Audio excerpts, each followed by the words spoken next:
Hello guys, so welcome to my new video and vlog. तपाईहरु सबैलाई स्वागत छ। आज चाहिँ हामी चाहिँ गाउँ जाने भनेर चाहिँ आइसकेको छौं हैन।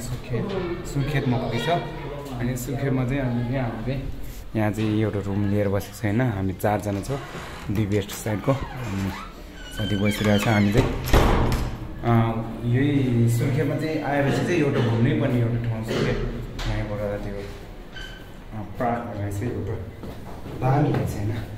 यहाँ मैले फोटोमा देखिदिएँ होइन, म फोटोमा देखाउँछु होइन। यहीँ छ कि यहाँ एउटा फोटो छ।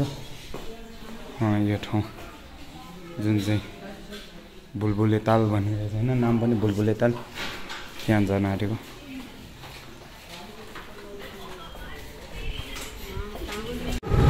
अहिले चाहिँ हामी चाहिँ नेपालगञ्ज सुर्खेतमा छ। त्यो हो यो साइड।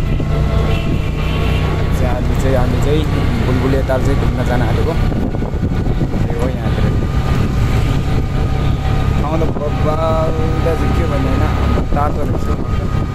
तर पनि तातो यहाँ चाहिँ फेरि बसिरहेको छैन तातो पनि खरा हुने हामीले पारा देखाउनु भएन।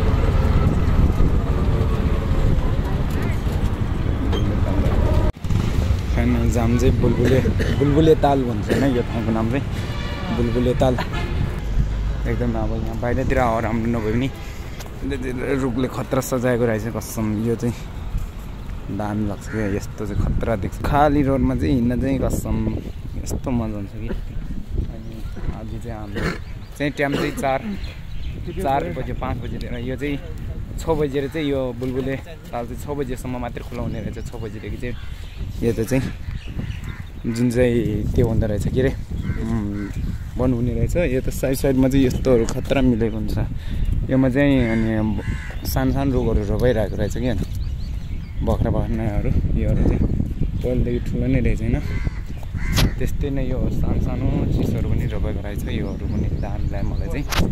त्यही हो म हिँडिरहेको कस्तो सायद योहरू चाहिँ दाम लाग्छ मलाई चाहिँ होइन। यस्तोहरू चाहिँ जुन चाहिँ त्यहाँतिर भइरहेको हुन्छ।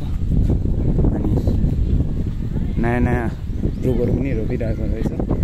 त्यही हो एकदमै खुल्लम छ। हावा स्वच्छ हावाहरू आइरहेको छ यहाँ त चाहिँ एकदमै दाम लाग्छ मलाई चाहिँ यो होला चाहिँ।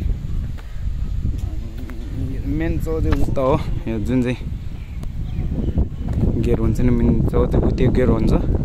अनि त्यो गेटदेखि चाहिँ हामीले चाहिँ अघि टिकट काटेको थियौँ नि, त्यो टिकट चाहिँ त्यहाँ गेटमा बुझाउनु पर्ने हुन्छ। त्यहाँदेखि चाहिँ छिर्न पाउँछ। साह्रै 2 जना आएछ होइन, तर यिनीहरू चाहिँ अलिक लाजाउनु पर्यो कि। अनि भिडियोमै आएन, नदेखाए मलाई चाहिँ भिडियोमा नदेखाए ट्यापको बनिरहेको थियो कि खतरा लजाउने हुन्छ। जाउँ त भिडियोमा देखाउँ भने नदेखाएरै अनि लजाउने खालको छ हल्का। त्यही हो। अनि मान्छेहरू कति धेरै आउने रहेछ यहाँ चाहिँ। ताल मेन चौध यहीले भन्छ होला सायद। मलाई पनि फर्स्ट टाइम आएको हामी पनि थाहा छैन। यहाँ चाहिँ एउटा ताल चाहिँ रहेछ। अब त्यही त होला नि होइन, बुलबुले ताल भन्नु मेन चौ तालले त मेन चौ होइन कि त्यसले मेन त त्यसले भन्छ होला नि ताललाई चाहिँ। अनि साथी अगाडि छ देखाउनु पर्ने नि हल्का लाजाउँछ साथीहरू। त्यही हो। अनि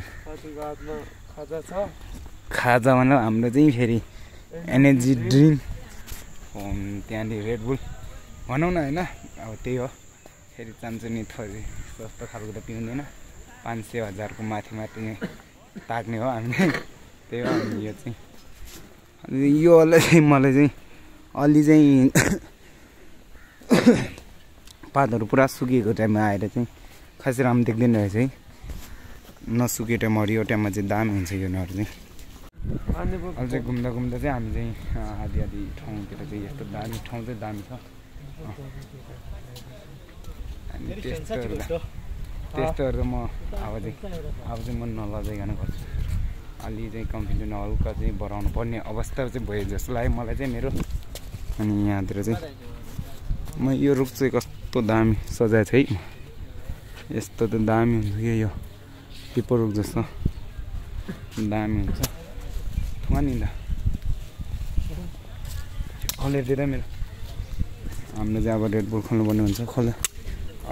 खोल्दैन आउँदैन यार के हामी हाम्रो चाहिँ रेड बुलहरू किन्नु यता चाहिँ आम्मा मेन चाहिँ यो साइड चाहिँ दामी देख्दो रहेछ कसम यो रुख खतरा सजाएको छ है म अनि मान्छे यो कस्तो देखिरहेको छ भन् न केही भन् केही बोल एकदम दामी त दामी ठाउँमा आएपछि दामी त नहुने कुरै होइन नि होइन त्यहाँ चाहिँ अनि खेल्ने ठाउँ जस्तो अब केही रहेछ त्यहाँ गएर चाहिँ एकछिन खेलौँ अब फोटो चाहिँ खिच्नु पर्ने पनि हुन्छ अब अनि त्यही हो माथि चरिसिँदै छ दाइहरू यो लुगा सक्छ नि यो उयाङ लुगा फाट्यो भने त तनाव पो हुन्छ त यहाँदेखि चाहिँ कस्तो भ्यू हल्का दामी देख्दो रहेछ यहाँदेखि जानु त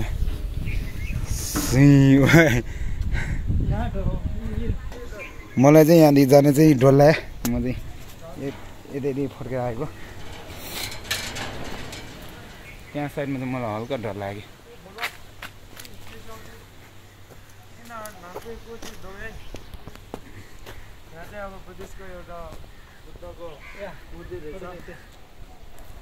सुन्दा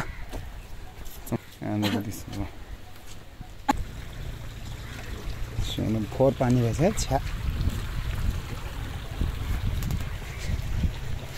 यो साइडबाट चाहिँ जाँदो रहेछ यहाँ चाहिँ ताल मेन ताल चाहिँ म देखाउँदैन यस्तो दामी छ कि यहाँ चाहिँ आमा अपट्टि फर्के यहाँ चाहिँ झन्डा रहेछ नेपाल झन्डा कस्तो दामी ठुलै कराइजाबे त कहाँ भ्याउँछ नि यस्तो दामी छ बल्ल त भयो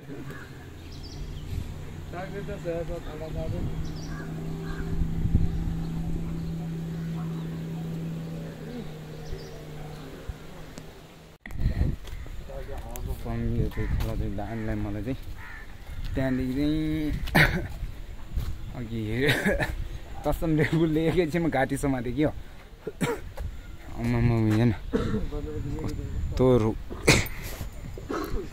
यहाँतिर त हेर्नु सबै जरी जाँदैछ आफू अब नि एक्लै परिरहेछ